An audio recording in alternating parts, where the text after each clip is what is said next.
All right. I'd like to start off by saying Barak Tehawa, Bahashem Yahushai, Bahashem, Rachakudash. Welcome to another live lesson. The name of this one is E is Hiding His Misdeeds. And pretty much this is a based off of an article that was sent to me by one of the elders from the San Fran camp, the elder Quanawath. And pretty much I want to highlight this because it shows you the desperation of Esau trying to hide the things that they've done in the past because it's coming back to haunt them. Um, just want to start off with this in Habakkuk real quick before I show it to you. This is Habakkuk chapter 2, and I'm going to read in a couple of versions, Lord's will. It says in 16, thou art filled with shame for glory. Right, so you have, a glorious, powerful empire, but how did you get that powerful, glorious empire?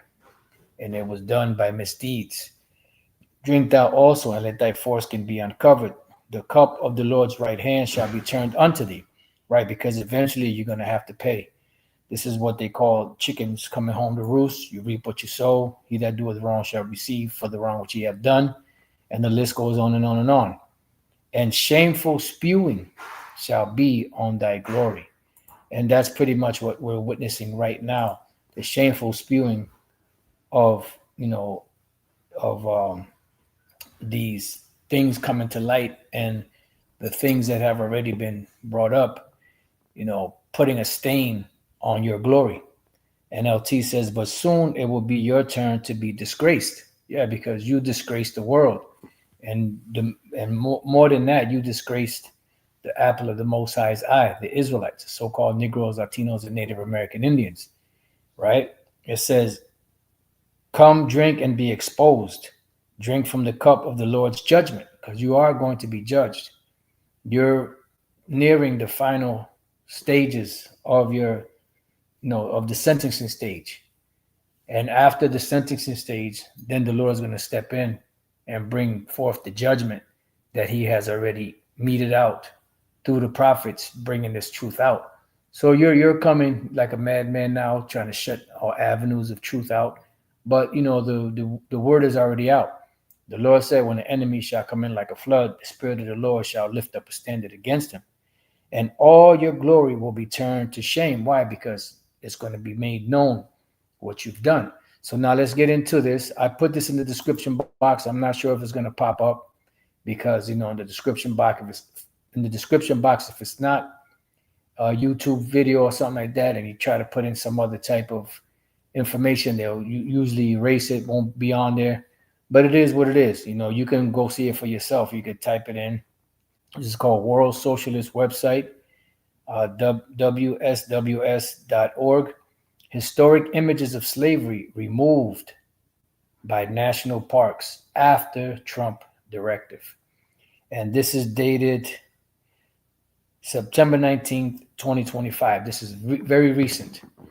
Today is the 6th, I believe it is. It's today the 6th. Let's see. I believe it's the 6th. Yep, October 6th. And what's up with the rapture? You got a couple more days,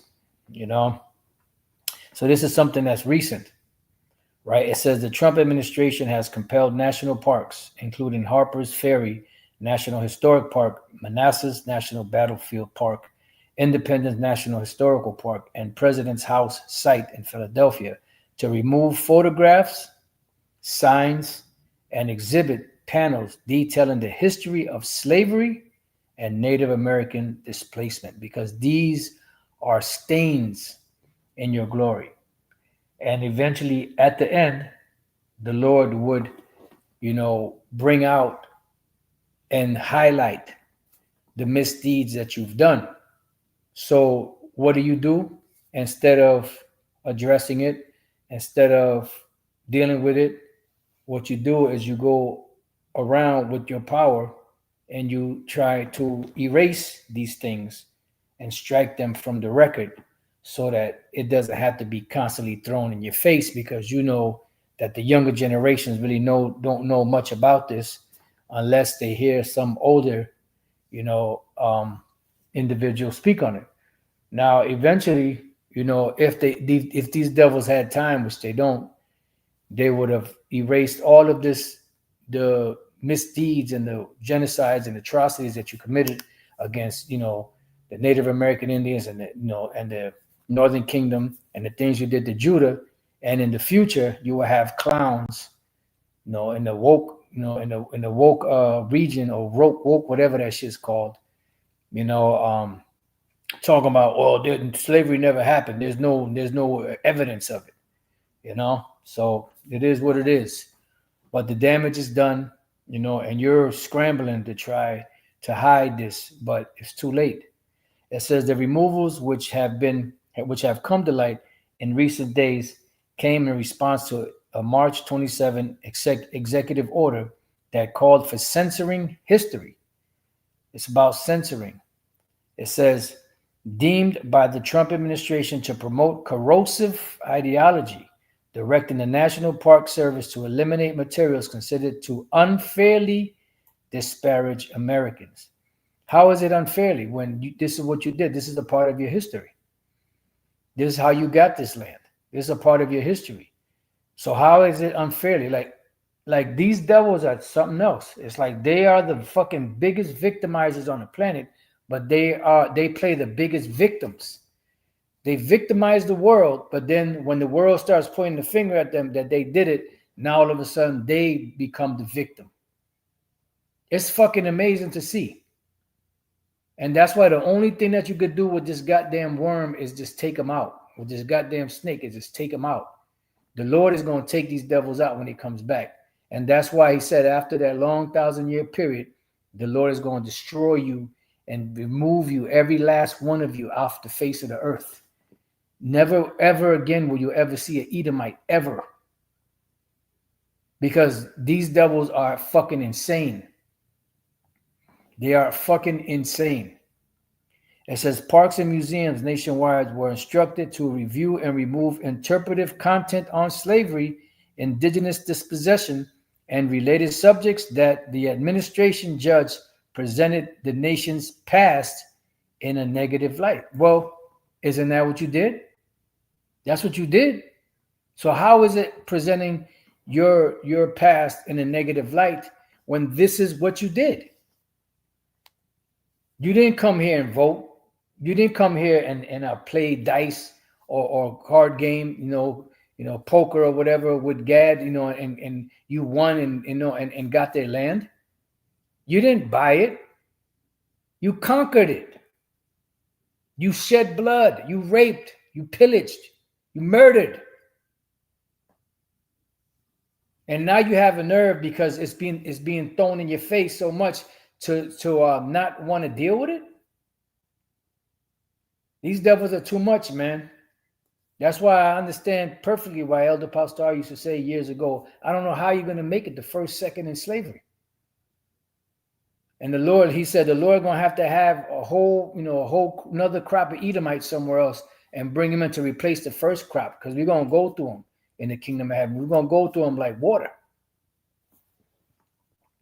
It says, staff at Harper's Ferry National Historical Park, where abolitionist John Brown led an unsuccessful attempt at starting a slave revolt in 1859, flagged over 30 pieces of material on display that were potentially in violation of Trump's diktat.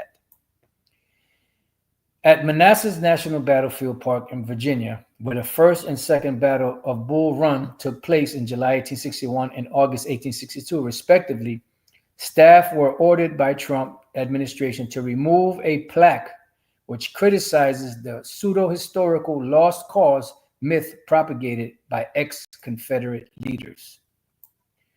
At Sitka National Historical Park in Alaska and Florida's Castillo de San Marcos National Monument, the Trump administration is investigating display which mention the forced relocation and mistreatment of Native Americans. Didn't you do that? The Trail of Tears? Oh no, we gotta strike that off the records. You fucking devils. But it's the key. The most notable example of this sweeping removal effort is the famous photograph known as the Scourged Back, taken in 1863 during the Civil War, and showing Peter, sometimes called Gordon, who had escaped the Louisiana plantation and reached Union lines after a harrowing flight of about 80 miles. The image taken at a Union military camp by photographers McPherson and Oliver shows Peter's back gruesomely scarred from years of whipping and a visual treatment of violence of slavery. A visual testament, Salakia, to the violence of slavery. Boom. They want this out of there. They don't want any remembrance of the horrors that these devils and the miseries and the just sheer lack of compassion that these devils had in slaughtering the natives that were here, the northern kingdom, and the things that they did, the unspeakable things that they did to Judah.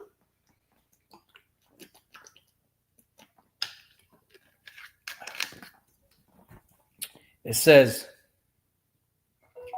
the Scourgeback photograph was first published as a wood engraving in Harper's Weekly on July 4th, 1863, Independence Day. The same day news broke of the Union's victories at Gettysburg and Vicksburg, connecting the struggle for emancipation with national preservation. Abolitionists called for the photograph to be multiplied by the 100,000 and scattered over the states, arguing it could do for public opinion that Harriet Beecher Stowe's Uncle Tom's Cabin had achieved in fiction. The photograph helped strengthen support for Lincoln's Emancipation Proclamation, which had been issued January 1st that year, which we already know about that, but we know about the Emancipation Proclamation. It wasn't really about freeing the slaves. It's about handing the slaves from the, southern plantations to the northern plantations, which were these corporations. But nevertheless, the action to pull this and other images dealing with slavery from display at places like Fort Pulaski and Independence National Historical Park has been met with outrage from historians and museum professionals. At Columbia University, Dr. Stephanie McCurry stated, "These are not just documents, they are witnesses." Bowdoin College's Ann Cross, who studies Civil War photography, notes that images like Peter's altered political opinion about the need to defeat the Confederacy and preserve the Union. Historian David Bright remarks, slavery is not an addendum to American history. It is central to it. When we remove the faces of the enslaved from our national story, we risk leaving visitors with a history that is not only incomplete, but dishonest. And the devil is nothing but honest. He's not honest. And when I mean nothing but not honest, meaning he is not honest. He's everything but honest. Should I say it that way? The removals have been condemned by the National Park Conservation Association, whose director Alan Spears declared, "Great countries don't hide from their history. The decision to remove this photograph from our national parks is shameful, as it is wrong, because it's shameful spewing on your glory." And even some of your own Edomites are cursing you out. Former park interpreter James Parker stressed the irreplaceable pedagogical importance of the removed photographs. Without them, whole generations are denied the direct visceral fact of the past, he said. There can no longer be any doubt that the Trump administration is attempting to stamp out the history of slavery in the U.S. and to rehabilitate the Confederate States of America, which ceded in 1861 in a bid to preserve chattel slavery in perpetuity. Didn't Pastor just mention it in one of his videos? That he's trying to get rid of Jake, with this sweep that they got going on, with the bullshit excuse of the immigrants just to attack the so-called Latin tribes, and then eventually come against Jake to get rid of Jake and just leave a small number just as slaves. This is what they're doing. This is what they're trying to do. But the Lord said, when the enemy shall come in like a flood, the Spirit of the Lord shall lift up a standard against them. But they're going to get a lot of you Jakes out there. Oh, yeah. Trump's moves against the National Park Service slavery photography follow on the heels of an aggressive campaign launched against the Smithsonian Institution, where President Trump has accused the museum complex of promoting anti-American ideology for its honest exhibitions about slavery and American racism.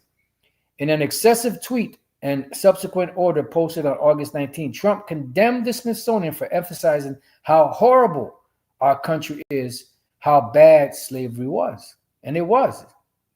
And directed his attorneys to audit the museum's exhibition and begin purging content he considered divisive or insufficient patriotic. So they're trying to scrub the history of slavery, the history of the genocide and the horrors that were committed against, Gad and Issachar and the other tribes. The White House has threatened to revoke vital federal funding unless the Smithsonian and other cultural organizations reshape their narrative to showcase a more positive portrayal of the nation. Well, you don't have a positive portrayal. This is why the Lord said he will spew shameful spewing on your glory. Because in order to showcase something positive or portray you in a positive light, you have to have done positive things. That's what respect is all about. Read back, spect, to look back. So when we look back at your history, there's nothing there that can give a positive portrayal of you Edomites. It says an ultimatum that risks layoffs, closures, and the privatization of Price's public collections. And you could read on, there's a little bit more here. I want to get to some of these precepts, but you get the point. And the most damaging outside of, the displacement of Gad is this picture right here, and just slavery in general and the things that took place. Because this is an actual photograph.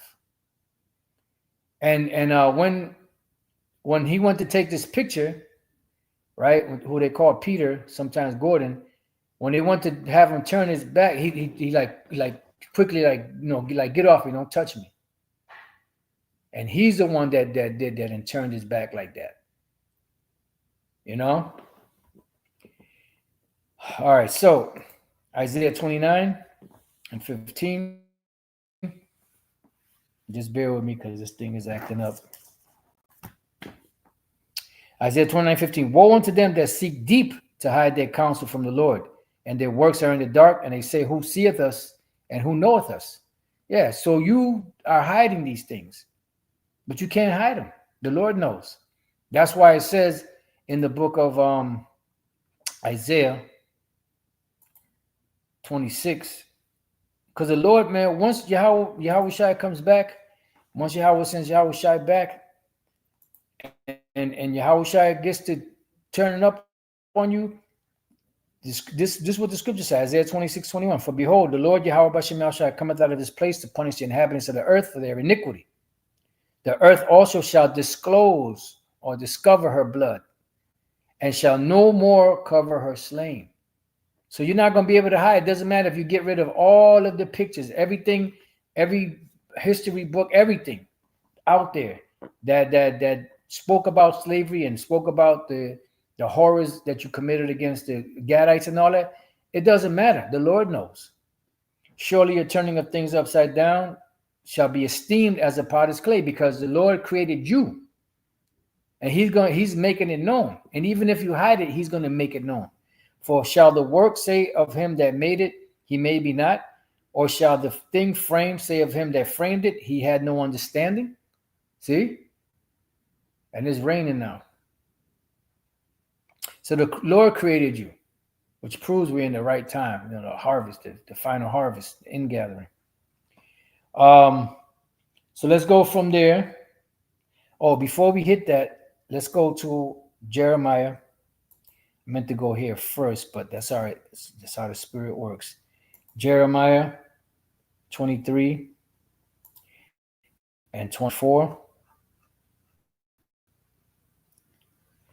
It says, can any hide himself in secret places that I shall not see him?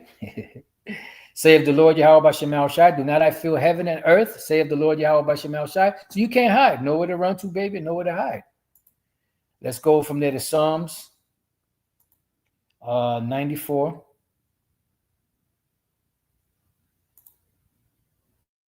And 9. This is one of Apostle Gabar's favorite scriptures. I'll start at 8. Understand, ye brutish among the people. Psalms 94 and 8. Understand, ye brutish among the people, and you fools, when will you be wise? He that planted the ear, shall he not hear?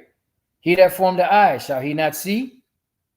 So the Lord sees everything, all seeing. So you can't hide nothing from him, but you're going to try, but to no avail. Let's go from there to Jeremiah 49. I know a brother already, QI already put it up, but let's get it. I'm going to go to mainly the 11th verse. Jeremiah 49. I'm sorry. And 10. But I have made Esau bare. I have uncovered his secret places, and he shall not be able to hide himself. His seed is spoiled in his brethren and his neighbors, and he is not. You're not going to be able to hide your misdeeds, man. You're trying to hide your misdeeds just like you're trying to keep your empire afloat, and it's going to fail miserably. NLT. But I will strip bare the land of Edom. Yep. And there will be no place left to hide. Its children, its brothers, and its neighbors will all be destroyed. Damn. And Edom itself will be no more. That's America. Shit, goddamn. You're not going to be able to hide yourself. You're not going to be able to, hide the wickedness that you've done, even though you're trying. Let's go from there to Psalms chapter 50. Just got a couple more precepts. Psalms chapter 50. And like I said, I put it in the description box.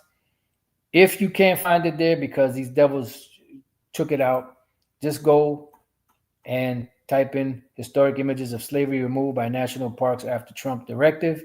And if you want to get it even better, just go World Socialist website and then type that in. All right. Matter of fact, save that. All right. So let's go to Psalms 50 and 21. These things hast thou done. Matter of fact, I started at 20. Thou sittest and speakest against thy brother, you accuser of thy brethren. Thou slanderest thine own mother's son. Oh, boy, you got a lot to pay for, you goddamn devils, boy. These things hast thou done, and I kept silence. Right, you did all this shit to us, and the Lord ain't say nothing. Why? Because it was a part of our punishment.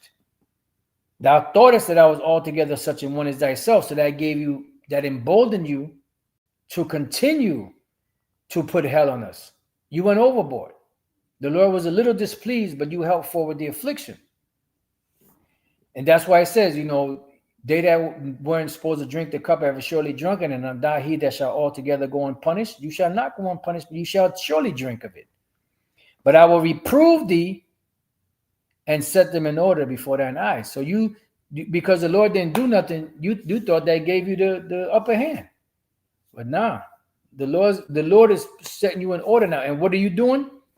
Instead of admitting to your faults, you're trying to hide your faults. You're trying to hide your misdeeds. You're trying to hide this horrible history that gives you the authority, the ability now today to say this American empire, but it's corroded. Let's go from there to what is this here? Looks like Zechariah. Yep, Zechariah 11 and 5. Zechariah 11 and 5.